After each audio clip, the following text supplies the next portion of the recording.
Hey, I'm Miche from the Spoonbenders Cafe. I'm a healer, mentor, and coach, and I specialize in self-love and superpowers.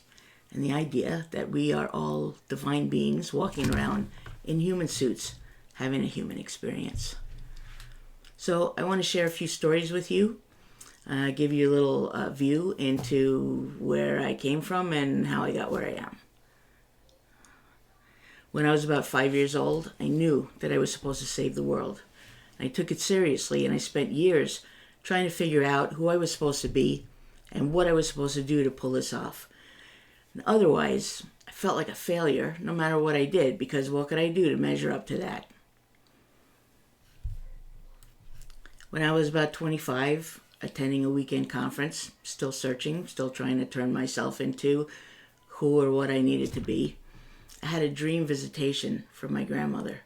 It was in the middle of the night. I was sleeping on the floor, on a mat, in a sleeping bag, in unfamiliar surroundings. And still in my dream, I woke up when my grandmother appeared in the middle of the room. And then suddenly, I was standing right in front of her, the way it can happen in dreams. We stood facing each other, smiling. I missed her terribly. She was my experience of unconditional love, and we adored each other. She held my face in her hands. I could feel the gentle pressure and the warmth of her hands on my cheeks, plain as day. She looked directly at me, her pale blue eyes set deep in a wrinkly face, deep wrinkles, with waves of pure white hair coming down and away from her face. She squeezed my face a little bit harder, and she looked intently into my eyes, and in a voice that was full of love, she said, "Do you know how much you love me?" I said, "Yes." And she said, "That's how much I love you. And loving you is loving myself. And that's what God is like." In my dream, I knew that she was alive, and I knew simultaneously that she was dead. Her presence was very strong and very real, and when I awoke, I could still feel her hands cupping my face. I could also feel tears and pressure in my chest. My heart was broken open with love. The vision of the dream from that night stayed with me. It has graced me. It's haunted me. I've held it like a treasure. I've pondered it. I've doubted it, and taken it out occasionally to share with others. It felt very deep and strong and true and soothing, but also slippery or wispy like smoke. Somehow, the truth and the certainty I felt from it helped me make sense of being here, of feeling separate, yet existing here to love other people. Still, it was kind of vague as far as a divine visitation. It didn't really give me any instructions or a game plan. And the struggle and the search for how to accomplish what I was supposed to do and who I was supposed to be continued, as did the sense of failure or being not enough.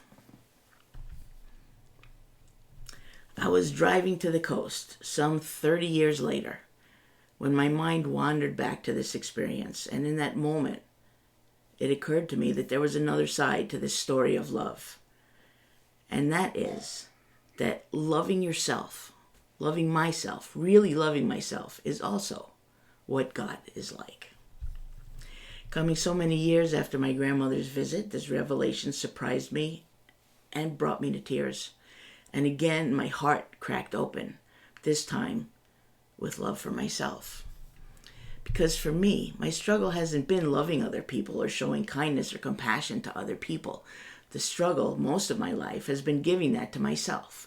The struggle most of my life has been how to give that to myself, all the while valiantly trying to give it to others who couldn't or wouldn't or didn't give that to themselves either, and to try to convince them that they deserved it.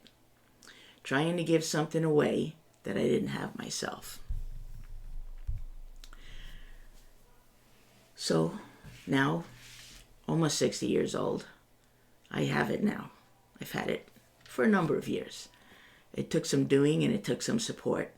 When I finally found my real self and I honored her, I kind of felt like somebody who was thrashing and paddling and drowning in the water, fearing for their life, struggling mightily, and then they finally noticed the sand below them and simply stand up and find out that they're only in 3 feet of water. So I felt like that, but without the embarrassment that you might feel if it was on video, like America's Funniest Home Videos. So I'm wondering, maybe like me, you felt like you've been drowning. Maybe you're exhausted from trying to keep yourself afloat and trying to be okay. It really is exhausting, and it really is a waste to spend your time trying to save your life or have others try to save your life when what's really necessary is to simply stand up and allow yourself to be yourself. Stand out. Go ahead. What I finally figured out is that version of me, that authentic version of you, that's exactly who we're supposed to be. It wasn't a mistake. You don't need a do-over, and you don't need to be someone else. Neither do I. What I needed was to do more than anything to trust myself and to simply stand up. It's not that it wasn't hard, and you can choke and you can drown and go under in just 3 feet of water. But the solution is not to fight to become a better swimmer. The solution is to accept yourself, trust yourself, stop trying to get somewhere, and simply stand up. So this is what I'm here to share. This is what I am here to transform. And consequently, this is how I am going to contribute to saving the world. First, I had to do it for myself.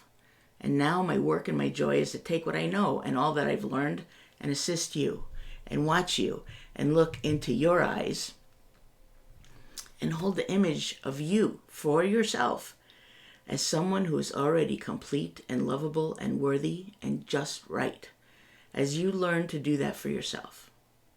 I'm here to be part guide, part cheering committee, part support. I'm here to encourage and remind all of you to stand up, stand out, and be the gift that you're here to be.